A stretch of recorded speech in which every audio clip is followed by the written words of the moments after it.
Пустец, првата општина во Албанија со македонец за градоначалник. 99% од 5300 жители на 9 села се македонски државјани. Апелираат новите македонски пасоши да ги добијат во поблиските Ресен, Охрид или Битола, кон кои се проширува граничниот премин Стење. Болните бесплатно се лечат во Македонија, а младите студираат на државните универзитети. Пустец се гради, се прават патишта, тротоари, се уредува местото за да стане атрактивно за инвестиции. Плоштадот го носи името Гоце Делчев. Има една појава на заминување на помладите генерации од нашата општина, бидејќи немат начин за вработување опстанок. Невработеноста е проблем. Најчесто се оди на печалба во Грција и Македонија.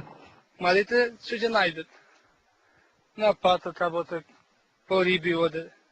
Се ќе најдат работа. Пустец има основно училиште, гимназија и компјутери, но нема интернет врски.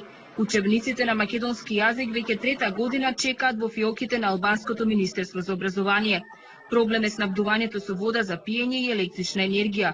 Од политички причини албанската влада одбива Пустец да користи струја од Ресен. Многу убаво до сега, ама сега за турска вода, имаме за вода така што немаме толку. Во Пустец има вишок машки, се барат невести македонки, бидејќи по традиција не се мешаат со албанци. Ова е црквата Свети Арангел Михаил во Пустец. Во времето на режимот на Енвер Хоџа била претворена во дом на културата. Патот до најблискиот албански град Корча е лош и долг 25 километри. Сепак тоа не ги спречува туристите да дојдат на плажите покрај Преспанското езеро. Атракција е островот Мал град, каде се наоѓала летната палата на цар Самуил. Во околината на Пустец постои одбранен џид кој го изградил Филип Македонски.